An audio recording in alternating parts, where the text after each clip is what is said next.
The time is now to architect a life of excellence. What will we do? Who will we become? We decide today. This is Learn, Do, Become Radio with April and Eric Perry. Let's move onward and upward together.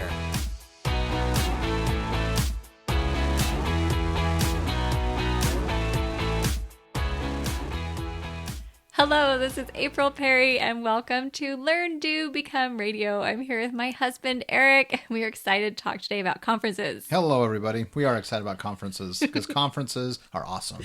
Eric has come up with a really fun title. Do you want to share it? Are we going to break the title out now Yes. or later after you've described where we're going with this? Because in this episode, we're going to share some amazing ways that you can get more and do more with the conferences you attend. We don't really have an official title for it, but I've come up so far with killer concepts to crush conferences at which you collaboratively congregate. I love that, dear. Yeah, you did. You're like, don't waste time on such a long, stupid title and don't end it with a preposition. So you took the preposition. I took the at out. That's why I have a few more things that don't have the alliteration. Or we can just shorten it to killer concepts to crush conferences. All right. So the main reason why we're recording this is because I personally had a problem where I would attend conferences and then I would take 50 pages of notes and I would get 500 business cards and I would come home and do nothing with that big pile. Because by the time I got home, my family missed me. I was tired. I had stuff to catch up on and I was totally overwhelmed and felt like I wasted my time. You have post-conference reality letdown syndrome. I did. Where you have like all these high plans and aspirations, and then you come home and reality kicks you in the head. Right. And says, welcome back. It's Friday or it's Monday and here's the real world. Right. Because when you're at a conference, whether it's for business, whether it's for school, whether it's for church, you typically are inspired. You're meeting people who are sharp, who are incredible, who have great solutions for you. And while you're there, totally out of your environment, you're thinking, oh my goodness, I could be just like that, or I could be amazing. I can see with such clarity. I can true. move forward. Okay, well, I have dreams. How many times do I call you from a conference and say, oh, Eric, oh my goodness, this is amazing. I'm so excited. I'm going to record those phone calls from now on. Right, because then I get home and I'm tired and I'm discouraged. And then you say, April, but you called me from the conference. So happy. What happened? Everything's amazing. And everything is amazing. It's just, I think we lose sight because we come back and reality, the work, the stacks of piles, the emails, the things of our family. And it's never as easy as you think it's going to be to implement and I think the vision. Things always take twice or longer twice as long or longer than we think it will. So it's this idea of being able to be very crystal clear on what you're getting out of the conferences, what and how you want to implement. And I was just recently at a conference a couple weeks ago in San Diego, and it was a great conference. And I actually really appreciated the fact that the organizer at the end stood up and said, I want you to look over your notes briefly. I'm going to actually give you a few minutes.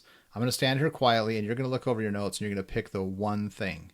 If there's one key thing that you could start working on and do in the next week when you get back, just even if you accomplish that one thing only, that would make the most difference, what would it be? Because if you don't do that, otherwise the world will come right back at you, knock you off this pedestal, and you won't be able to really remember or focus on anything. Yeah. But what we're going to talk about are 3 very simple tips that go even beyond that. It gives you an ability while you're going through and taking notes and kind of setting yourself up for success to really come back and take action on a number of things that you feel are important or things that you learned and wanted to act on in a very kind of seamless, almost effortless way. Right. And I started doing this a few years ago, and honestly, it has transformed my conference experience. Now, quick backstory. April and I attended a conference, our first one together, maybe 2 or 3 years ago. And we went up there and, I'm sitting there with my computer taking notes. I had it all organized in Evernote, and I had the name of the conference, the name of the speaker, so I could go back and search by topic, speaker, kind of context. Which is helpful because you can find them to this day. It's extremely helpful. They're all right where I need them.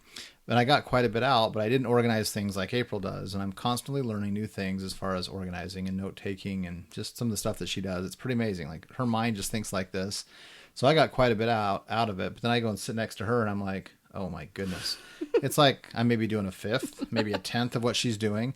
And then she comes home, and she just crushes it. She does 10 times the things I do with what she got out of the conference. And I'm like, well, I got some pretty notes over here. Well, okay, but we also, it's not about how much we do or how fast we work, because we are essentialists and we're trying to do the right things.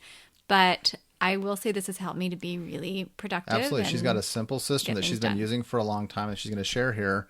And I've started to adopt some of the elements of it, the ones that fit with the way I do things. Yeah. And they've helped dramatically, being able to to kind of identify key things and key ways to pull out the nuggets and put them into practice to our benefit. Yeah, and I like that you said that, because everything that we suggest here today may not work for everyone else, but I think it gives you ideas and think, well, okay, I could adapt this to fit my personality or my style. So, all right, ready for number one? Yes. Number one is to identify your questions, the problem that you want to solve before you get to the conference. Have them totally identified and ready. So I usually take notes on a spiral notebook, one you can buy for 50 cents at Target, something totally simple. Sometimes great. Now you're letting it out that we went to this conference and I have my laptop and you have a wire-bound notebook.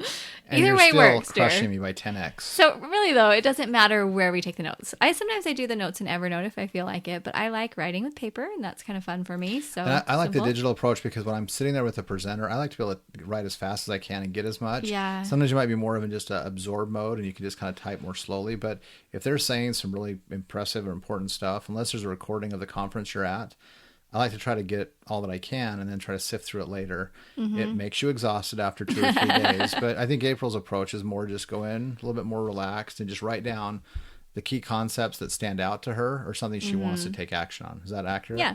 So, okay. So as far as your questions, I usually come up with about 3 to 5 questions, thinking if I could get answers to these questions by the end of this conference, it would be well worth the energy and time to attend. The time and money to be there. Right. And so I'll maybe write down, okay, how can I invest more time reading, or how can I make this part of our business work better? Or, if it's a parenting conference, how can I help this particular child with this particular challenge? I mean, I think the more specific you are, well, the I think better. the questions might naturally come. I mean, most people are signing up for a conference based on kind of their industry or the work they're doing or kind of some professional or personal need. Mm-hmm. There's a reason, a desire of why you want to be at that conference or a speaker or set of speakers.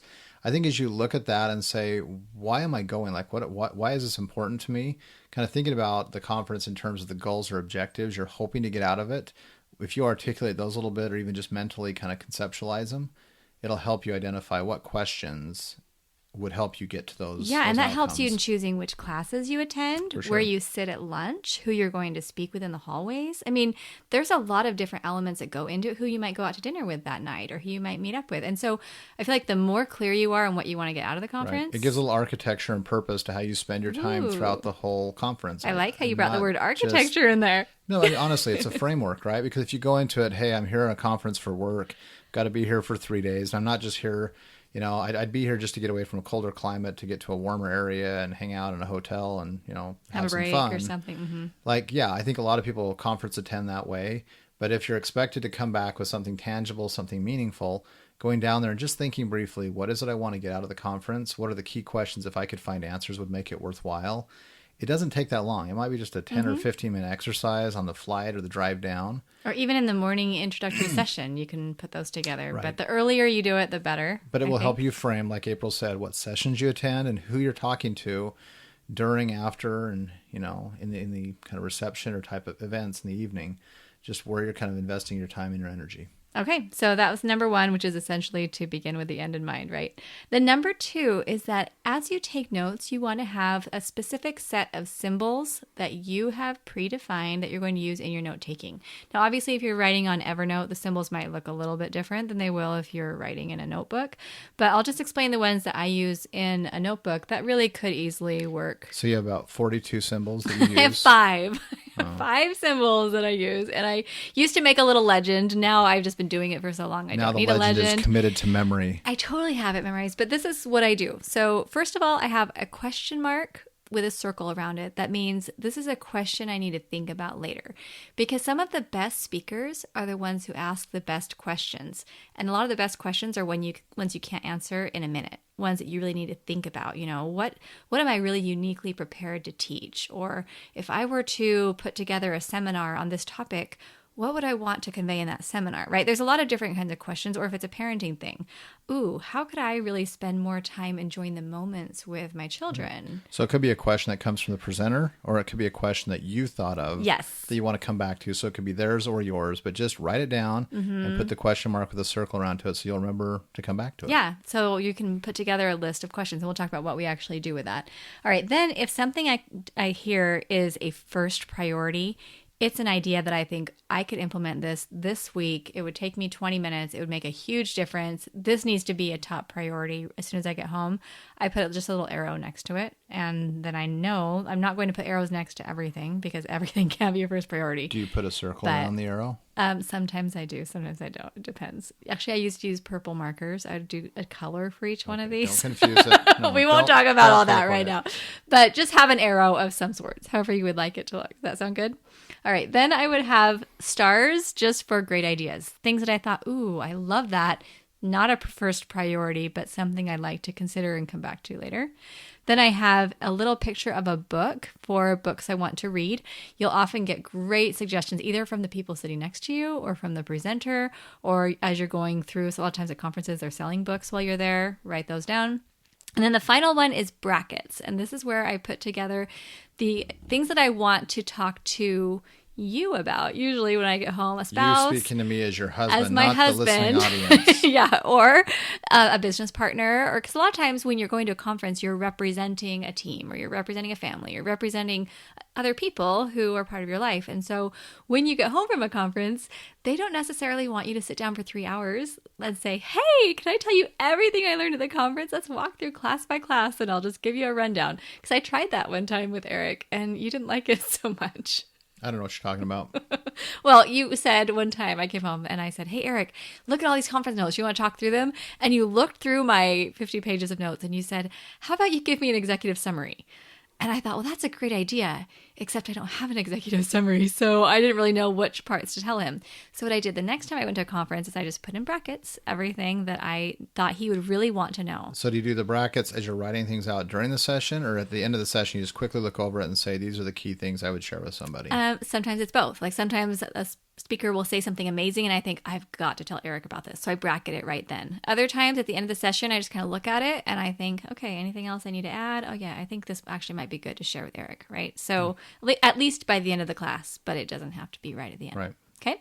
So those are my 5 symbols. Really, really simple. But what I do is I go through and I just make sure that the symbols, I mean, there won't be that many. There'll maybe be 6 questions, maybe 5 arrows, right? I mean, I'm not having tons of symbols all over, but I'm able to have the notes really organized. So anything that doesn't have a symbol next to it is just kind of filler. It's stuff that wasn't that important to me, but maybe it was interesting if I wanted to go back and find it. So it was great. All right. So then step number 3 is to put together a takeaway sheet. And this kind of is the executive summary, actually. Like now when I go to a conference, I actually sit down before I get home. So whether it's staying in the hotel or the conference area for another few hours and, to have a later flight, or sometimes it's on the flight home, or sometimes it's just before I get in the car to drive home, whatever it is. But I don't do it after I get home because that's where you totally lose your mind because you walk in the door and everyone says, hey, and then it's all a mess or whatever. So at least some point after the conference is over, before I step into my regular life, I sit down with this sheet of paper, and we actually have a template for you at Learn, Do, Become. You can print this out and you can have your own copy. But this is what I do. One section is the to do as soon as possible. So I look through the things that I mark down and I think, okay, obviously my first priority items are all going to go there for the most part, right? And then if there's a question to think about, I think, oh, this question I need to think about this week. This is a really important question. Or this is a book I'm going to order on Amazon, right away, or whatever it is. But I look through all of my symbols and I pull out what are the things I want to do as soon as possible, like this week if possible. Then the next section are things to consider in the future. So this is where a lot of the great ideas, maybe some other books to read. This is where I also put down people that I've met. Instead of just having a ton of business cards that I have to go through later, I keep only the business cards of the people who I really want to connect with. So some of them might be under as soon as possible, send an email to so-and-so, right? Or follow up with this person. Consider in the future, same thing. You just can go through these categories of the things you've taken notes on and put them in there to consider in the future. And then at the bottom, I just have a whole section of great ideas, quotes, and thoughts. Just other things that stood out to me. A lot of times the benefit of a conference is that you have a mindset shift where you realize, oh, I really could do this, or this really would change my life, or I love this quote. It was very inspiring. And I think when you can pull those out and have them there to remind you of what you felt while you were at the conference, that's going to be really helpful. And then just what I did at the very bottom was just had a little list of when you're going to review it. So I actually set on my calendar, I put calendar reminder triggers on my calendar saying, okay, I'm going to review this tomorrow at some point when I get a little break, look through this sheet. Then I'm going to come back in a week and a month and 3 months and 6 months. And I actually put that in my calendar to go back and look at this executive summary. So for any given calendar or conference summary, you actually set a calendar trigger. Yes. For each of these 5 periods of time. Yes. So you just came back from Conference X. Tomorrow you're going to review Conference X. A week from today you're going to review Conference X. Yes. A month and 3 months. Yes. So it just kind of keeps you circling back around. Is there anything else outstanding that I want to implement at the 6-month mark that I haven't done yet? Yeah. Because there comes a point where now you go to a new conference. I didn't know that. So you now didn't? I just got something I new. have it in my calendar, yeah. And so that way I'm consistently going back to those conferences that were inspiring, that were really helpful, remembering those ideas and evaluating my progress, thinking, ooh, how have I done? Well, it's actually pretty helpful because you going through this exercise, you're distilling down all the nuggets onto one sheet. But your context, your structure, your life circumstances will have changed at the 1, the 3, and the 6 month mark. Right. And there might be new technologies that have come out. There might be new information. You might be in a different place from a position at work or even financially, whatever it might be, where some of these things that were just down the road ideas or thoughts, you're like, yeah, it's time for that one now. Right. And I do save my conference notes. So whether it's taking photographs of my handwritten notes and keeping them in Evernote, or if I type in Evernote, I do keep all my conference notes generally in Evernote so that I can access them wherever I am and I can just quickly, and I take a picture actually of this sheet. So at the end of, like I went to a conference last year in Arizona, I took a picture of my executive summary and kept that in Evernote, and then I can go back and just review it there. So essentially that's what I do to every conference. And now when I say, okay, I'm going to go to this new conference, I know it's worth my time. I know it's worth my money. I know that I'm going to go there with a specific list. I know I'm going to be paying attention and taking really good notes using my symbols. And I know before I come home, I'm going to have an executive summary ready to implement that I will be reviewing daily, or the next day, then the week, month, 3 months, that type of thing. So I feel really excited going to conferences because I know I'm going to get a lot out of it. Now I'm still improving. It's not like, oh, I'm just fantastic, nothing like that. But it helps me to be able to feel more excited about the possibilities and the opportunities there. And my mind is open because I have a place to put things, right? I don't just think, oh, I was overwhelmed. Just don't tell me anything more. I actually am ready and open, and I can take a lot of notes and not feel overwhelmed by it. Right. Well, I guess it's a great approach. I mean, I've definitely kind of modeled some of the things you've done, and I'll probably use the time sequencing, the calendar triggers to go back to conferences we've been in the past. One of the things, I was recently at a conference, and the presenter, the organizer, actually came up on the last day, and he said, before we close this thing out, I want to invite you to look over your notes. I'm going to actually give you 2 or 3 minutes. I'm going to stop talking. I'm just going to stand here, and I want you to go over all of the notes you've taken, and I want you to identify at least one thing, one significant thing you're going to put into action that'll actually make a big difference in your life or in your business.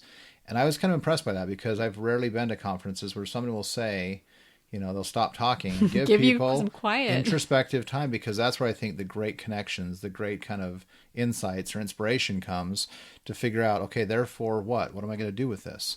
And so the idea that, you can take that time, and I really like what April says, is on the ride to the airport, on the flight home, even if it's just sitting around that conference for an extra hour, just to distill down everything that you've gotten into something. This is a framework. It's an approach. Feel free, obviously, to do whatever works best for you. But you really want to leave that conference with an actionable plan, something concise and simple and clear, so that you don't lose it all. You don't just set it aside and you don't get the benefit for which you spent the time and the energy and the money. But I think if you do this, you're going to see tremendous results in these conferences or other meetings that you're attending to really move your life in the direction you want to go. So are we excited now? You excited to go to more conferences with me? I am so excited to go to more conferences with you and just watch you kick my can. No, we're going to have fun together. Close the gap. Maybe only do like 5x or 3x as much as I do now. So if you would like to download your own template to be able to make your executive summary, just come to learndobecome.com episode 7. You can download your very own conference template. You can come check out my symbols and be able to see a picture of the symbols and how I do it on my notes. And we would love to be able to have you join us at Learn to Become. Good luck.